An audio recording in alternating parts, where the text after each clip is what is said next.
Jenga ukaribu na watu hawa katika maisha yako. Huu ni mwendelezo wa Hope Spirits of Life. Maisha ya watu ili yaboreke kwa kasi yanahitaji watu ambao watakuwa na msukumo kuyafanikisha na hata kuyasogeza kutoka eneo moja kuelekea eneo jingine.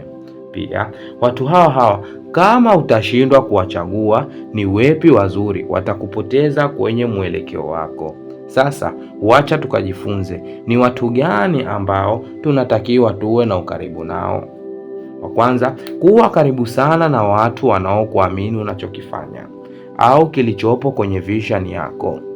Hawa ni watu sahihi kwako mara zote, watakupa moyo kwa vitu unavyovifanya, kwani huamini ipo siku utafanikiwa. Kuwa mkulima bora, kuwa mtunzi bora wa vitabu, mfanya biashara mahiri na mlezi bora wa familia.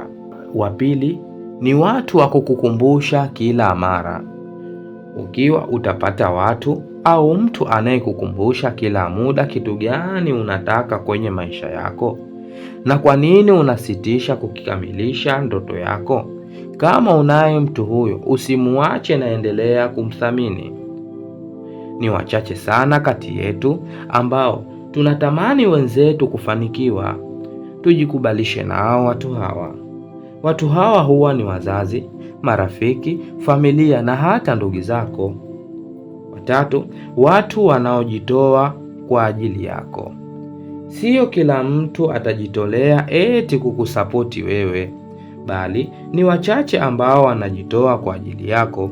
Hivyo basi, watu hawa ni sahihi kwako. Usichoke kuwafuata ili wakupe miongozo kwenye kila njia nzuri.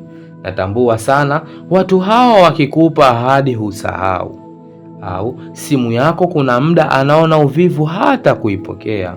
Usichoke, kani wewe bado unahitaji, na anayehitaji siku zote huwa ni mtumwa. Wanne, unayehitaji katika maisha yako. Jenga ukaribu na watu wanaokuonya pindi tu unapokosea. Hapo ulipo sio mambo yote unayoyafanya kama ni sahihi na mazuri. Mengine huenda baadaye akakuletea madhara. Ndiyo maana watu hawa hukugomba. Mfano, ukiwa unaendekeza sana starehe kuliko kufanya kazi, pindi tu unapotaka kuvunja mahusiano na watu ambao kwa kweli ni sahihi ila unaona si sahihi. Au wengine huingia na kuposti video mitandaoni ambazo kiujumla huvunja heshima yao. Watu hawa waenzi na endelea kubaki nao, kwani ni watu wa maana sana kwako. Watano, tafuta ukaribu sana na watu waliokutangulia kiumri. Tukubali tu, waliotupita kwa umri, wao wameona, wamejifunza na hata kupitia changamoto nyingi ambazo wakati huu hutumia kama elimu kwetu sisi. Ukaribu wao huwa nyota njema kwenye ufumbuzi wa maisha yetu.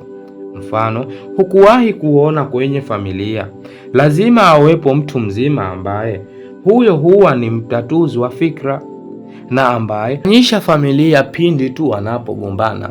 Usione tabu watu hawa kuwafata na kukuongoza.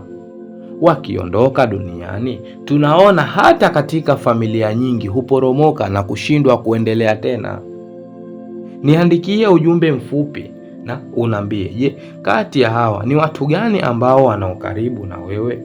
Na kutakia mafanikio mema, ila kumbuka tu, chagua watu sahihi wa kuongozana nao ili maisha yako yawe bora kesho na kesho kutwa. Asante sana. Focus today, won't wait tomorrow.